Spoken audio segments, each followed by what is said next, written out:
আমরা এখন দাঁড়িয়ে আছি হনুমান টকের একেবারে মন্দিরের চূড়ার কাছাকাছি একটা জায়গাতে।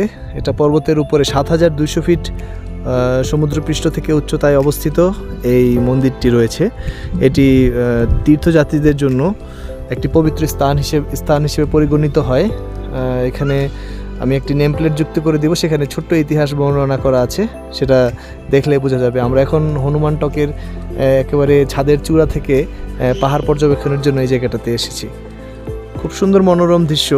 এখান থেকে আমাদের যে ট্যুরিস্ট গাইড ছিল উনি বলেছিলেন যে কাঞ্চনজঙ্ঘাটা খুব স্পষ্ট করে দেখা যায়।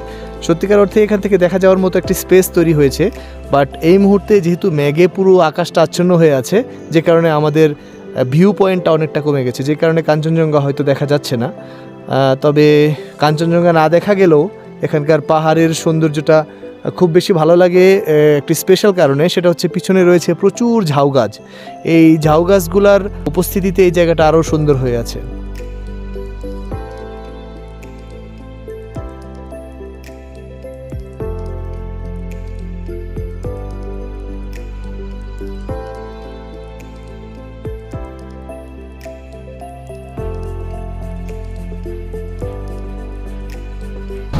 আমরা এখন যে ঝর্ণাটি দেখতে পাচ্ছি এটি আসলে অনেকগুলো ঝর্ণার সম্মিলিত রূপ।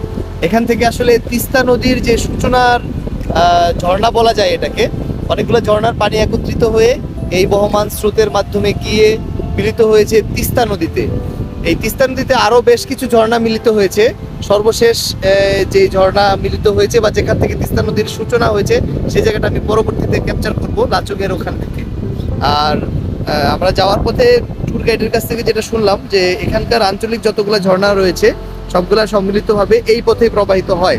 আর এখানকার পাহাড়গুলোর একটা বিশেষত্ব হচ্ছে পাহাড়গুলোর একদম খুবই শার্প একটা ঢাল রয়েছে। যে সচরাচর আমরা যে পাহাড়গুলো দেখে থাকি তার ঢালটা একটু কম থাকে, কিন্তু এখানকার পাহাড়গুলা প্রচণ্ড পরিমাণে শার্প। আর এখানকার যে ব্রিজটা দেখতে পাচ্ছি, ব্রিজের দুই ধারে অনেক পতাকা রয়েছে। পতাকাগুলো আসলে বহন করছে কিছু মন্ত্র। আমি একটু দেখানোর চেষ্টা করছি। এখানে ওদের স্থানীয় ভাষায় লেখা কিছু মন্ত্র রয়েছে।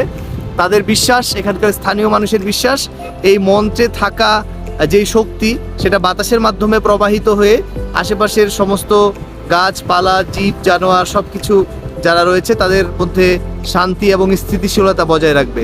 স্থানীয় মানুষের এই বিশ্বাসের ধারণা থেকে লাগিয়ে রাখা এই পতাকায় এই এখানকার বাতাস যে দোলা দিচ্ছে, এই পরিবেশ এবং ঝর্ণার যে শব্দ সব মিলিয়ে এখানে খুব সুন্দর একটি পরিবেশ সৃষ্টি হয়েছে। এবং এই মন্ত্রগুলো আসলে আমরা পড়তে পারবো না, কারণ এই মন্ত্রটা ওদের স্থানীয় ভাষায় লেখা রয়েছে। আমরা একটু দেখানোর চেষ্টা করি। মাঝখানে একটি ঘোড়া রয়েছে, আমরা ছবি দেখে বুঝতে পারছি। আর লেখাগুলো দেখা যাচ্ছে, আসলে দেখা যাচ্ছে কিন্তু আমরা লেখাগুলো বুঝতে পারছি না। বাবা, আসলে কি লেখাগুলো দেখে বোঝার মতো কোনো কিছু মনে হয় কি?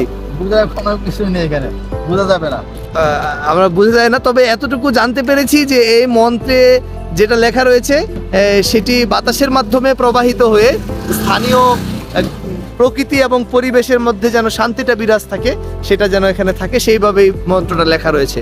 আমরা এখন ব্রিজটি পার হয়ে গাড়ির মাধ্যমে আমাদের গন্তব্যস্থলের দিকে আবার এগোতে শুরু করব। ততক্ষণ আমাদের সাথেই থাকুন, আমরা আপনাদের জন্য আরও আকর্ষণীয় জায়গা নিয়ে যাব এবং সেখান থেকে এক্সপ্লোর করব কি বিশেষত্ব রয়েছে।